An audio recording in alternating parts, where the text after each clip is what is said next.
Hey guys, welcome back to our channel. তো আরও একটা ভ্লগ স্টার্ট করে দিয়েছে। আর এখানে আমার বাবা আমাকে প্রচণ্ড হাসাচ্ছেন। তো ওইখানে যে আমাদের টোটো এসে দাঁড়িয়ে আছে আর আমরা একটা জায়গা যাচ্ছি। আর এই যে আমি, আমার মা, তারপর আমার জেঠিমা আছেন আমাদের সাথে। এই যে আমার জেঠিমা। তো আর এইখানে অবশ্য আমার বাবা বসে আছেন। তো এই যে আমি একটা চকলেট নিয়ে নিয়েছি, যেখানে যাচ্ছি মানে যে মানুষটার সাথে দেখা করতে যাচ্ছি সেই মানুষটার জন্য একটা চকলেট নিয়ে নিয়েছি। আর এখানে একটা ছেলে দেখছে যে আমার বাবার জামা দেখাচ্ছে অল্প অল্প। বাবা এখানে বসেছিলেন আর একটা ভাই আছে এখানে আমাদের সাথে বসে আছে আর কি, তোকে দেখাচ্ছে না অতটা।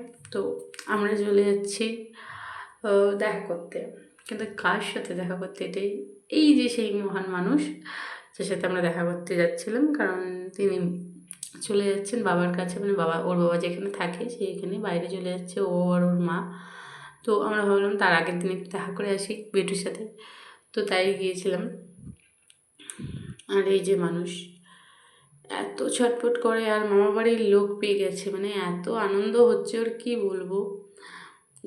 আর কাউকে আসতে দেবে না কিছুতেই, কি ছটফট করছিল। দেখতে পেয়েছো বাবাকে ঘোড়া বানিয়ে ফেলেছে, যে ঘোড়া টক টক।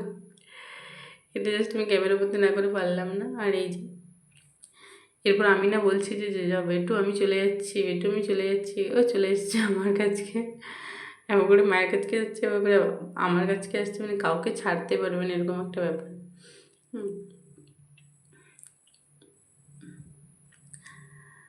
আর এখানে আমি বারবার বলছিলাম বেটু আমি চলে যাচ্ছি, আমাকে এসে শুয়ে দিচ্ছে।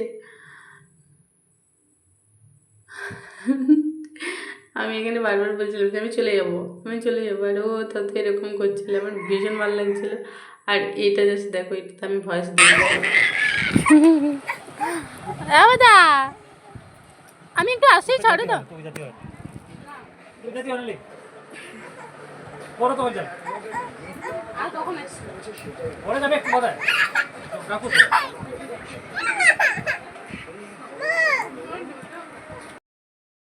করার কিছু নেই, বাড়িতে ফিরতেই হতো, তাই একটু রাত করেই বাড়ি ফিরছিলাম। আর ওখান থেকে আসার সময় খুব মন খারাপ হচ্ছিল, বেটুর জন্য খুব কান্না করেছি, এবং সত্যি কথা বলতে খুবই মন খারাপ হচ্ছিল। থ্যাংক ইউ পুরো ভিডিওটা দেখার জন্য।